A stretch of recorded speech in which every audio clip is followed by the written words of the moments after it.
Que a graça e a paz de nosso Senhor e Salvador Jesus Cristo seja contigo. Estamos aí fazendo este vídeo agora, né?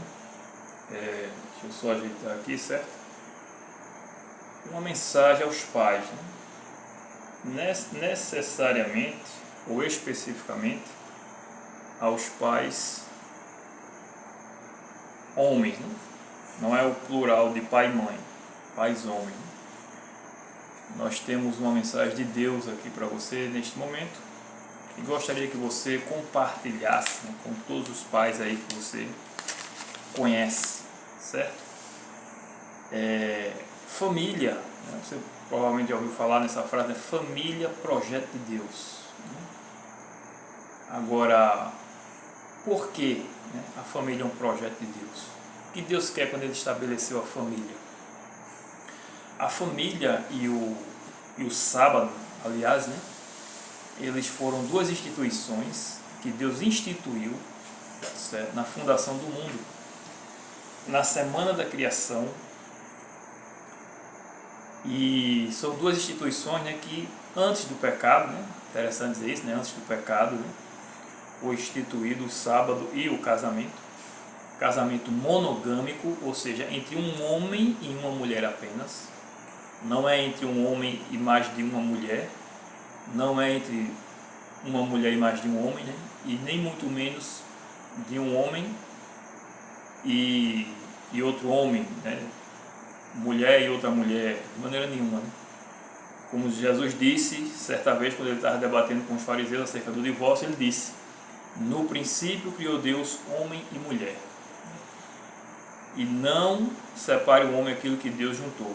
Então a família foi estabelecida por Deus.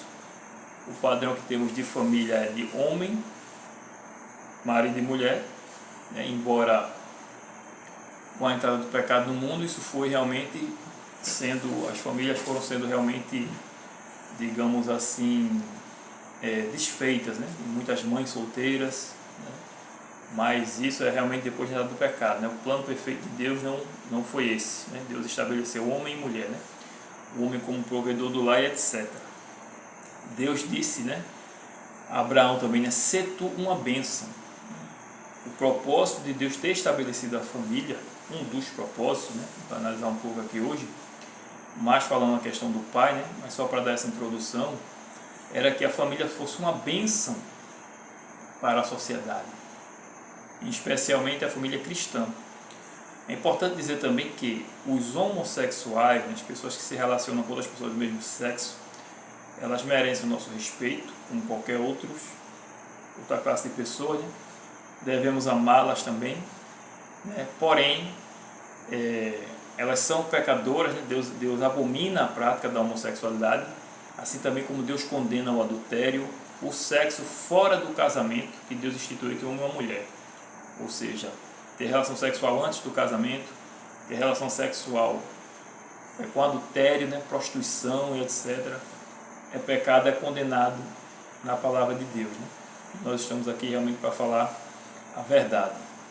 Então a família ela foi instituída por Deus para ser uma bênção na sociedade, mas nós só podemos ser essa bênção se nós estivermos ligados na fonte do amor, que é o próprio Deus. Lá na primeira carta aos Coríntios, no capítulo 13, diz assim, a partir do verso 4, falando sobre o amor. O amor é paciente, é benigno, o amor não arde em ciúmes, não se enaltece, não se ensoberbece, não se conduz inconvenientemente, não procura os seus interesses, não se exaspera, não se irrita, não guarda mágoa do mal, não se alegra com a injustiça, mas regozija-se com a verdade. Tudo sofre, tudo crê, tudo espera, tudo suporta. O amor jamais acaba. Tudo isso aqui, essas características do amor, na realidade está falando de quem aqui? De Deus, do próprio Senhor Jesus Cristo, né? Porque a Bíblia diz o quê? Deus é amor. Então, o amor ele não é um sentimento, um sentimento carnal, certo? Ele realmente amar é querer o bem. É tudo isso aqui que a gente relatou, né, que a gente leu aqui na palavra de Deus. E quando Deus institui a família, Ele está nos dando uma oportunidade de desenvolvermos esse amor que é colocado dentro de nós pelo próprio Deus, que é a fonte do amor.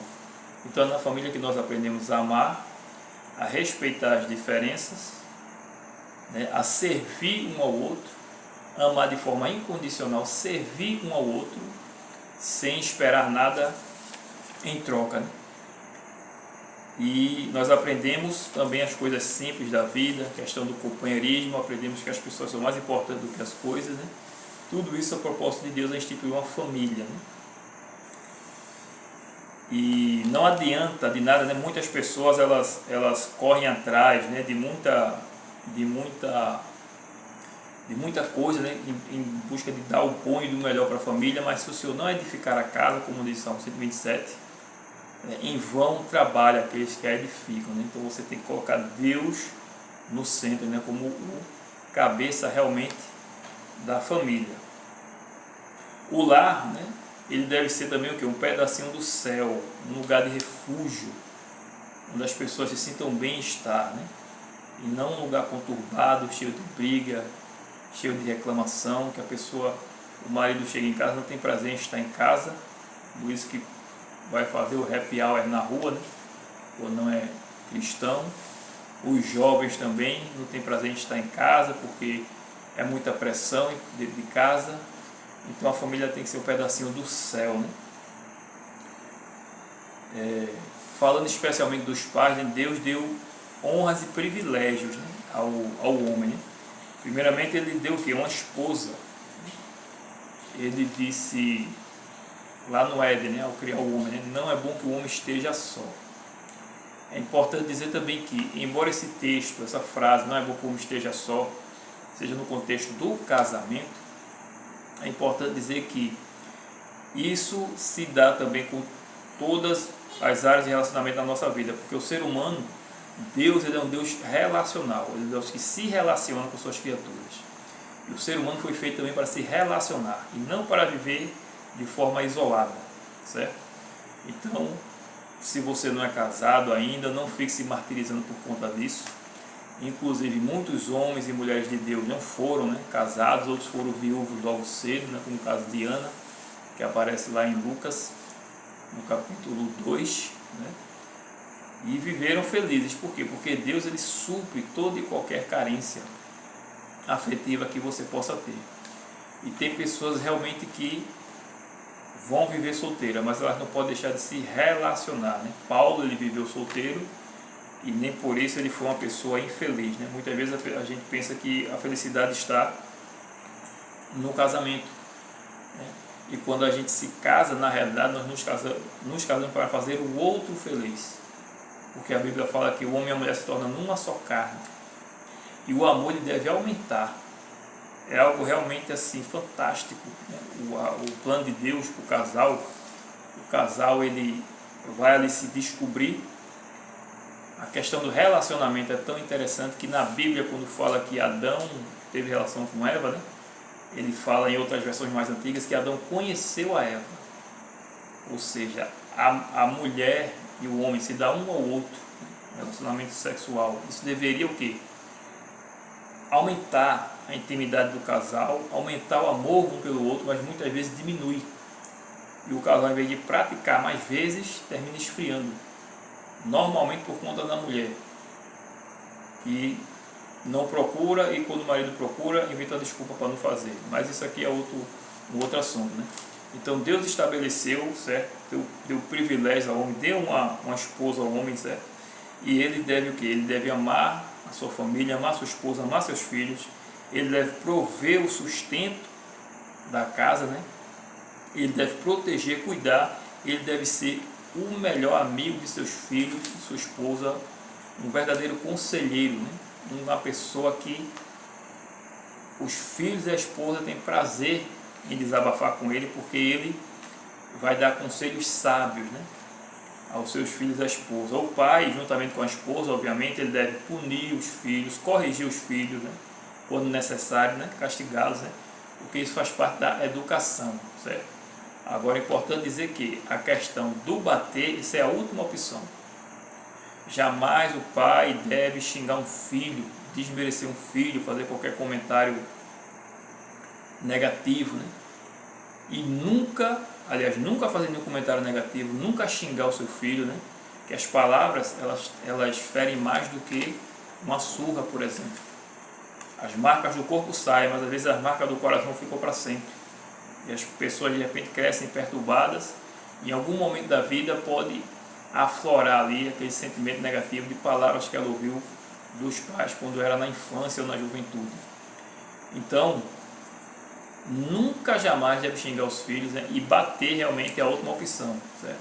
Mas ele deve realmente ensinar, castigar quando necessário, certo? Porque Deus estabeleceu o homem para isso, para ensinar, ser o sacerdote do lar, certo? E ele deve ensinar por preceito e prática. Ele deve ensinar as coisas do dia a dia a seus filhos, a tomar tempo de qualidade com o filho. Muitos pais pensam que é só botar a comida na mesa, pagar colégio, não é isso. Tem que ser pai realmente de verdade, presente. Depois que você casa, você passa a viver por uma outra pessoa. E quando você tem filhos, você passa a viver também pelos filhos. Você vai viver pela esposa e vai viver pelos filhos.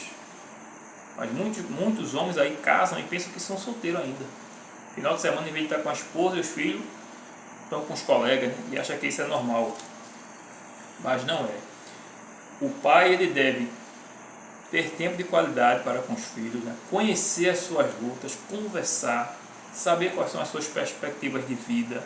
Muitas pessoas pensam assim, tá assim porque quer, porque tem pai e mãe, tem o que comer, não falta nada, por que está com depressão, por que está triste, por que não quer trabalhar, por que não quer estudar. Vá conversar com seu filho para saber o que se passa na cabeça dele, quais são os medos que ele está enfrentando, a ansiedade, em vez de estar apenas criticando. Você foi colocado no lar exatamente para ser o homem foi estabelecido como sacerdote do lar exatamente porque ele faz o papel de Cristo. Então deve agir como Cristo, o Senhor Jesus, agiria, certo? Também não se deve fazer comparações entre um filho e outro, muito menos amar mais a um do que ao outro, né? Se, por exemplo, você percebe que esse sentimento está nascendo em você, de você amar mais a um em relação ao outro, independentemente se esse é bom ou se aquele é ruim, ore a Deus e peça a Deus que repreenda, porque Deus ama a todos por igual. Deus trata cada ser humano, cada filho seu, de uma forma especial, diferente. Por quê? Porque Deus conhece cada cabeça. Cada ser humano é uma cabeça diferente. Então, da mesma forma, o pai deve ser assim. Amar igual a Deus amou. Isso é amor, né? Lembrando o que a gente lê em 1 Coríntios, né? Capítulo 13, verso 8. O amor jamais acaba, o amor tudo sofre, tudo suporta. Esse é o amor de Deus, certo? O amor genuíno. Muitos casais casam e com o tempo o amor vai se enfraquecendo. Por quê? Porque não estão alicerçados em Deus, certo? E porque aquela atração que tinha, aquele desejo que tinha, vai se esvanecendo com o tempo por causa da convivência, das brigas. E por isso que eu digo que o amor não é um sentimento carnal, mas o amor realmente é você querer bem. E como diz o verso de Coríntios, né? Tudo crê, tudo suporta. Muitos casais se separam por bobagem, né? Picuinha aqui, outra ali, vai se acumulando até que vira uma bola de neve. Quando vê, estão separados. Por quê? Por nada. Porque deixou Satanás plantar a sementinha da discórdia, né? Muitas vezes a gente tem que dar o braço a torcer, certo? E muitas vezes quem tem que dar o braço a torcer é o cristão, porque às vezes o casal, um serve a Deus e o outro, né, não serve, né, professa a mesma fé. Nós na Bíblia nós temos também o maior e melhor exemplo de pai. Quem é o maior e melhor exemplo de pai na Bíblia? É exatamente Deus, certo? Quando nós lemos a Bíblia, nós vemos o cuidado de Deus para com a humanidade. Tanto com Israel, seu povo escolhido, como também os gentios, os demais, desde o Jardim do Éden. Quando o homem pecou, por exemplo, o pai e o filho se uniram para salvar a humanidade. Satanás, ele deturpou o caráter de Deus, difamou o caráter de Deus, usou a Igreja Católica para isso, para criar um lugar de tormento eterno e vai queimar as pessoas por toda a eternidade. Essa doutrina diabólica, ela diz que Caim, por exemplo, está agora queimando no inferno, 6.000 anos lá queimando.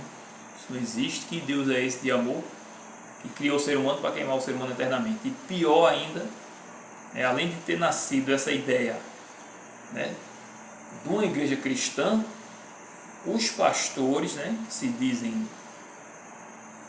seguidores de Cristo, eles ensinam essa mentira, né, e diz que a alma é imortal. Você morreu, como o diabo disse no Éden, né, que você não vai morrer se você comer do fruto. Deus está mentindo. E quando o homem morreu, não morreu só o corpo, a alma está por aí vagando. Isso é mentira. Então eles dizem que Deus vai deixar as pessoas por todo sempre queimando, né? Isso é a história do diabo. E Deus, Jesus, quando ele veio à Terra, ele veio exatamente para isso, né? Para refutar as acusações do diabo, para destruir o poder das trevas na vida das pessoas. E ele veio revelar o Pai, o verdadeiro caráter do Pai. Filipe, certa vez, disse a Jesus, né, Senhor, mostra-nos o Pai e isso nos basta. E Jesus virou para Filipe e disse, tanto tempo estou convosco, ainda não me tendes conhecido. Quem vê a mim, vê o Pai. Eu e o Pai somos um. Somos um em caráter, somos um em personalidade, somos um em amor. Estamos unidos para salvar vocês. Então ele veio restaurar a imagem, né, do ser humano, a imagem e semelhança de Deus, como também ele veio restaurar, refutar as ciladas do inimigo, né, as acusações do inimigo contra Deus, e restaurar a imagem de Deus, né? Mostrou realmente, Jesus mostrou que Deus é Pai, e um Pai amoroso, um Pai bondoso, um Pai paciente, um Pai longânimo. Aqui em Isaías 42, eu quero ler aqui alguns versos que falam sobre Jesus, certo? Jesus, aqui nós vamos ver algumas características do nosso Senhor Jesus, como ele tratava as pessoas, por exemplo. E a partir do capítulo 42, né? Na verdade, no capítulo 42 que a gente vai ler alguns versos, né? Mostrando esse amor, esta bondade. Olha o que diz aqui, eu vou ler do verso 1 até o verso 7. E depois eu vou destacar algumas coisas aqui que eu anotei. Diz aqui, ó, eis aqui o meu servo, falando de Jesus. Jeová Deus Pai, falando de Jeová Filho, de Jesus. Eis aqui o meu servo, a quem sustenho, o meu escolhido, em que a minha alma se compraz. Pus sobre ele o meu espírito, e ele promulgará o direito para os gentios. Deus pôs sobre Jesus o Espírito Santo. Lembre-se que quando Jesus foi batizado nas águas, João Batista viu o Espírito repousar sobre Jesus como forma corpórea. E uma voz do céu que dizia, este é meu Filho amado em quem me comprazo. Então, no batismo de Jesus estavam ali a figura do Pai, do Filho e do Espírito Santo. O Deus triuno. E aqui ele diz, né? Pus sobre ele o meu espírito. Verso 2: não clamará, nem gritará, nem fará ouvir a sua voz na praça. Não esmagará a cana quebrada, nem apagará a torcida que fumega. Em verdade promulgará o direito. Não desanimará, nem se quebrará, até que ponha na terra o direito, e as terras do mar aguardarão a sua doutrina, seus ensinos.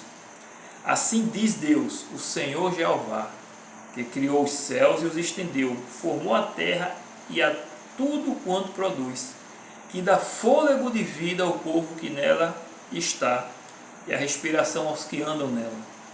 Eu, o Senhor Jeová, te chamei em justiça, tomar-te-ei pela mão, e te guardarei, e te farei mediador da aliança, com o povo e luz para os gentios, para abrires os olhos aos cegos, para tirares da prisão o cativo e do cárcere os que jazem em trevas.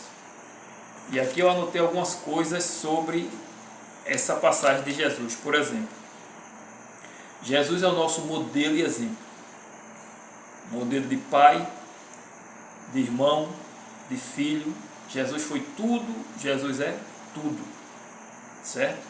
A forma como ele tratava as pessoas, né? Jesus tratou a todos como seus filhos. Você não trata mal o seu filho. Você até castiga e repreende, como o próprio Deus faz. Mas você não trata mal os seus filhos. Qual era o segredo de Jesus? O verso 1 diz o quê? Pus sobre ele o meu espírito. O segredo de Jesus para fazer tais coisas, tais maravilhas na terra, a paciência que ele tinha, o amor, que já era dele, obviamente, né? Porque ele é Deus, Deus é amor. Mas ele veio para nos dar exemplo de homem. Ele não veio para dar exemplo como Deus, porque se fosse para dar exemplo como Deus, ele não seria exemplo para nós, mas ele veio para viver como homem. E como homem, ele é o nosso maior exemplo de tudo. A comunhão que ele tinha com Deus, o Espírito Santo sobre ele. Isso dava a ele a paciência, suportar as provações, as tentações e tratar bem as pessoas. Jesus foi ungido com o Espírito Santo, e você também tem que ser ungido pelo Espírito Santo. Não chamou a atenção para si, seja por meio de gritos ou de qualquer outra coisa, mas as pessoas eram atraídas a ele por meio do seu caráter, da sua bondade, do seu amor. Jesus, quando via a pessoa caída, ele não fazia como os fariseus que acabavam de pisar na cabeça para matar. Jesus estendia a mão. Ou seja, como diz, né? Ele não esmagaria a cana quebrada, né? Deixa eu ver como diz aqui o verso. O verso 3, não esmagará a cana quebrada. Jesus não atribuía mais sofrimento a quem estava sofrendo, não. Ele resgatava para si. Jesus não criticava, Jesus não condenava, Jesus ajudava, né? Procurava compreender os motivos pelos quais levaram a pessoa a pecar. Veja, Jesus não justifica o pecado, porque o pecado não tem justificativo. Muitas vezes, por exemplo, um homem, o que é que o homem faz? A mulher faz greve, o homem vai fazer o quê? Vamos falar aqui no popular, certo? O homem tem um pênis, o homem se excita, tem uma esposa e ele quer se saciar nela. E a mulher, muitas vezes, começa a negar. Isso vai fazendo com que o homem se irrite, né? Os neurônios à flor da pele, digamos assim, testosterona. E aí vai procurar se satisfazer o quê? Sozinho. Vai ver pornografia na internet, vai procurar fisicamente outra mulher, e muitos casamentos são o que? Desfeito. Então Jesus compreendeu o que o levou a pecar, mas ele tem um escape. Qual era o escape? O Espírito Santo. Por mais difícil que seja para um homem ter uma mulher em casa e essa mulher está negando sexo a ele, por mais difícil que seja, ele tem que compreender que pecar nunca é a solução. O escape ele tem que buscar na pessoa de Jesus Cristo. E embora ele tenha pecado, o que é que Jesus faz? Estende a mão e diz: eu sou contigo, não temas que eu te ajudo. Você vai vencer isso aí, e começa a trabalhar também na mente da esposa. Ou seja, a solução não era cair no pecado, certo?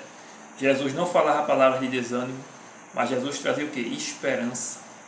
O verso 6 diz que ele seria mediador. Jesus é o nosso mediador, é um intercessor, certo? E o Pai, assim como Jesus foi um mediador, ele também deve ser. Ele tem que passar horas orando pela sua família, intercedendo pelos filhos, pela esposa, contando seus problemas, suas lutas. Existe aí, se não me engano, 70% dos casos de suicídio é de homem. Acidente de trabalho, mas falando na questão emocional, de suicídio é de homem. Porque o homem muitas vezes ele não tem ninguém para desabafar. E quando ele não conhece a Deus, e pessoas cristãs também que conhecem a Deus, mas vão lá e tiram a vida, a carga é muito pesada para cima do homem. Não é fácil, nem para o homem nem para a mulher, porque nós estamos num mundo de pecado. Mas se ele não manter essa comunhão com Deus, não gastar tempo de qualidade com Deus, realmente ele pode fraquejar, cair e desanimar. Eu costumo dizer uma coisa, 3 coisas, né? As minhas responsabilidades são tão grandes, né, como servo de Deus, que eu não posso 3 coisas.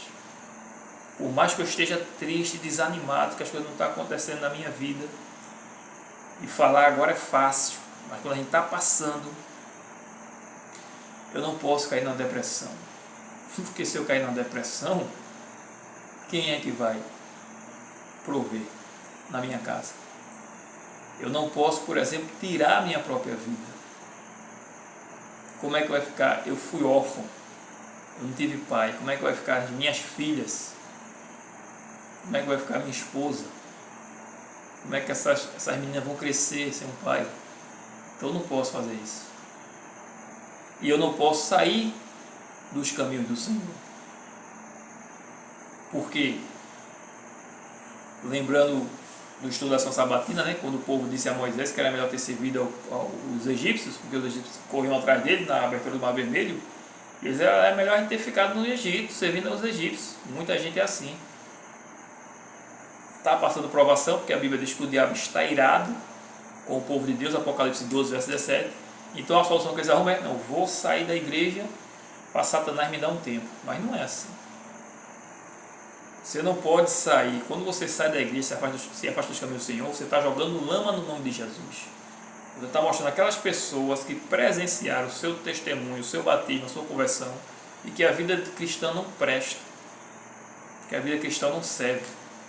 E aí quando você sai, você está jogando lama no nome de Jesus, em vez de você se mostrar forte. Por quê? Porque o cristianismo, a religião cristã é uma religião de vitória. Jesus disse tudo, Paulo disse de Jesus, né? A Jesus, né? Se referindo a Jesus: tudo posso naquele que me fortalece. Então você não pode se afastar porque você está sofrendo tribulação na sua vida. E as tribulações servem para lapidar o seu caráter. Porque ninguém vai morar no céu se não tiver o caráter transformado. Então você tem que agradecer a Deus. Mas o que acontece? Você tem que ter o Espírito Santo, passar pelas lutas, se apegando cada vez mais a Cristo, buscando fazer a vontade dele, resistindo firme, porque o diabo fugirá de vós. É o que diz Tiago: resistir ao diabo, ele fugirá de vós. E no verso 7 fala, né, abrir os olhos, né? Ou seja, abrir os olhos daquelas pessoas que estão cegas ainda, fascinadas com o brilho do mundo, mostrar à esposa, mostrar aos filhos que existe um outro caminho para aquele problema, para aquela situação, certo? Com relação a Jesus Cristo, o nosso modelo de amor, de vida, de caráter, né? As pessoas estão cegas, né? Se você é cristão, as pessoas estão cegas com relação ao amor de Deus, com relação ao amor de Jesus Cristo, e você é encarregado, é um representante de Cristo na terra para levar a mente das pessoas se voltarem a Deus e falar realmente de Jesus Cristo, e mostrar também na sua família que existe, né, um caminho melhor a ser seguido, certo? Deus é amor, o amor é querer o bem do próximo, certo? E como cristão, como pai, você deve realmente avisar as pessoas as coisas que em breve vão acontecer, certo? Por isso que, por exemplo, você está vendo este vídeo, né, para saber as coisas que em breve devem acontecer, das quais a principal é a volta de Jesus. Jesus vai voltar e você precisa estudar a Bíblia, frequentar a igreja, assistir os sermões para saber o que Deus quer de você. No verso 9 ele diz: eis que as primeiras predições, vou ler o verso 8. Eu sou o Senhor Jeová, este é o meu nome. A minha glória, pois, não a darei a outra, nem a minha honra às imagens de escultura. Eis que as primeiras predições já se cumpriram, e novas coisas eu vos anuncio, e antes que sucedam, eu vos farei ouvir. Porque Deus é amor, e Deus ele vai voltar. Jesus vai voltar. Se você não é cristão ainda, se você ainda não entregou a vida a Cristo, saiba que você ainda tem oportunidade. Deixa eu já abrir aqui no próximo verso que a gente vai ler, que está na primeira carta de João, no capítulo 3, certo? São os versos finais aqui, estamos chegando no final. Então veja, esta pode ser a sua última oportunidade, tanto você que não é cristão, como você que já é cristão, mas não está servindo ao Senhor como deveria, certo? E o interessante também é que, no dia dos pais, o Pai de todos, o Pai Celeste, ele é o que? Esquecido por muitos. Aquele que criou e estabeleceu a família, ele é esquecido e deixado de fora do seu próprio projeto. Família, projeto de Deus. E Deus, em muitos lares, é deixado de fora. A primeira carta aqui, né, de João, capítulo 3, verso 1, que é um dos versos mais bonitos da Bíblia, que diz o seguinte: vede quão grande amor nos tem concedido o Pai, a ponto de sermos chamados filhos de Deus. E de fato somos filhos de Deus. Por essa razão o mundo não nos conhece, porquanto não o conheceu a Ele mesmo. João diz aqui que nós somos filhos de Deus e que o mundo não conhece a Deus. Certo? Nós somos filhos de Deus, primeiro por sermos criaturas dele e depois pelo resgate, pelo ato que Jesus fez na cruz do Calvário. E aí nós nascemos de novo.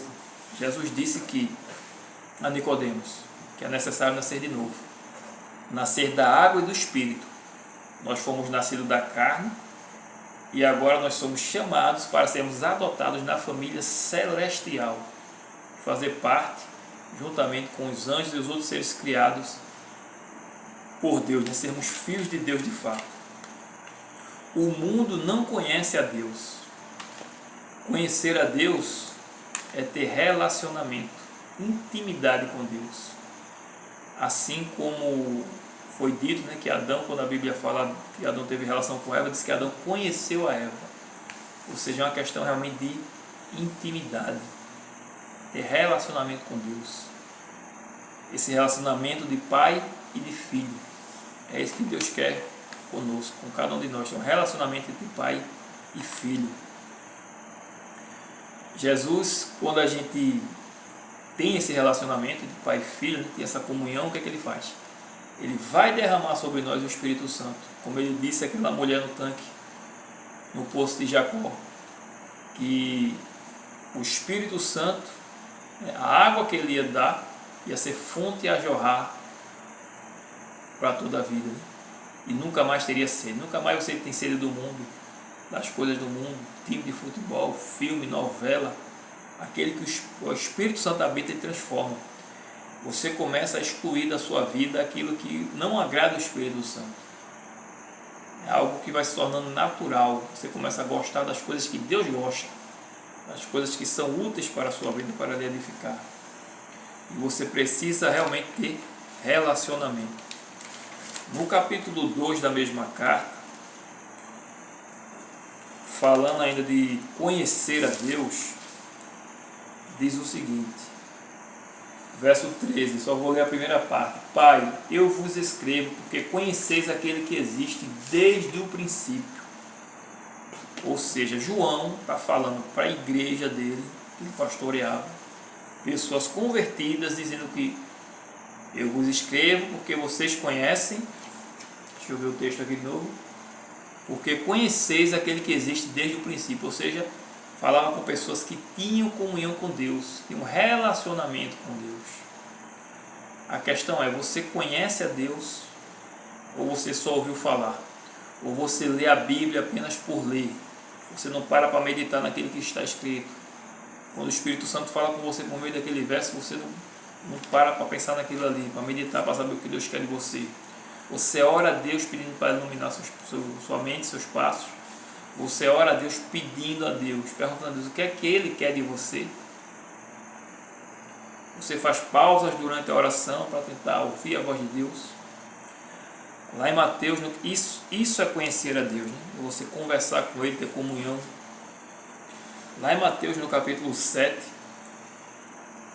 nós vemos as palavras mais terríveis que irão sair da boca de Jesus para aqueles que não o conhecem, que não quiseram conviver com Cristo. Você vai ouvir as palavras mais terríveis que uma pessoa pode ouvir no dia do juízo. Será essa. Em Mateus capítulo 7. Mateus capítulo 7, no verso 21, diz o seguinte: nem todo o que me diz Senhor, Senhor entrará no reino dos céus, mas aquele que faz a vontade de meu Pai que está nos céus. Nem todo o que chama Jesus de Senhor, mas nega os seus mandamentos, herdará o reino dos céus. No Salmo 40, verso 8, Jesus diz: Senhor, agrada-me fazer a tua vontade, ó Deus meu. Dentro do meu coração está a tua lei. Davi, inspirado ali, né? Porque aquele salmo ali, aquela parte do salmo é um salmo messiânico. O verso 22 diz: muitos naquele dia hão de dizer-me: Senhor, Senhor, porventura não temos nós profetizado em teu nome? E em teu nome não expelimos demônios? E em teu nome não fizemos muitos milagres? Veja que não só Deus tem o poder de realizar milagres, mas o diabo também tem. E pela pessoa se apresentar dizendo que é de Jesus, não significa que ela realmente o é. Ela tem que passar pelo crivo da palavra. Você tem que comparar os frutos dela com a palavra. O que ela está ensinando se está de conformidade com a palavra de Deus. Mesmo que expulse demônio. Lá em Isaías fala, né, que se não falar de acordo com a lei e o testemunho, jamais verão a alva. Isaías 8, versos 16 ao 20. Então todo aquele que se apresenta como alguém que é de Deus, ele tem que passar pelo teste da palavra. Mas se você não estuda a palavra de Deus, você é facilmente enganado. Por isso que hoje é cheio de falso profeta. Você vai aí e bota no mundo gospel, é uma vergonha. Cantores, pastores, uma vergonha. Um absurdo. E aí o verso 23, o que é que Jesus vai responder? Então lhes direi explicitamente: nunca vos conheci. Como é que eles falavam, pregavam em nome de Jesus? E Jesus diz que nunca vos conheci. Aí Jesus explica: apartai-vos de mim, os que praticais a iniquidade. Iniquidade é o quê? Pecado, é a aversão à lei de Deus. Pecado é a transgressão da lei. E essas pessoas, elas não tinham prazer de fato nas coisas de Deus, não conheciam a Jesus. Jesus disse: nunca vos conheci. Ou seja, estavam na igreja apenas para enganar o povo, atrás apenas de sucesso, de fama, de dinheiro. Agora eu pergunto, né? Da mesma forma, de que adianta você dizer que tem fé em Deus, que crê em Deus, você nesse dia dos pais, você provavelmente vai para a igreja, receber homenagens, presentes que são passageiros. De que adianta tudo isso se você nega o maior presente de todos, que é Jesus Cristo, que é a vida eterna? O que é que você está esperando para tomar uma atitude realmente de homem sábio? A Bíblia diz: há caminhos para o homem parece correto, mas o fim dele dá cabo de morte. Quando é que você vai tomar uma atitude sábia, escolher a vida, escolher a Jesus, abandonar o mundo, receber o Espírito Santo, que vai te dar poder para resistir às tentações, e entregar a vida a Ele? E assim como você vai para a igreja, se reunir talvez uma vez no ano, você vai para a igreja, ou 2 vezes no ano, essa reunião que você vai participar da igreja, do culto, se repetir no céu. Mas para isso, você tem que aceitar Jesus Cristo, porque naquele grande dia, como a gente leu, terrível vai ser o dia daqueles que vão ouvir essas palavras: nunca vos conheci. Então, a partir de hoje, que você se decida conhecer a Jesus Cristo, estudar a Bíblia. Veja, a vida está passando. Você um dia desse era criança, agora você já é adulto, formado, homem, talvez você já seja até avô, e ainda está nessa, ainda está iludido com as coisas do mundo.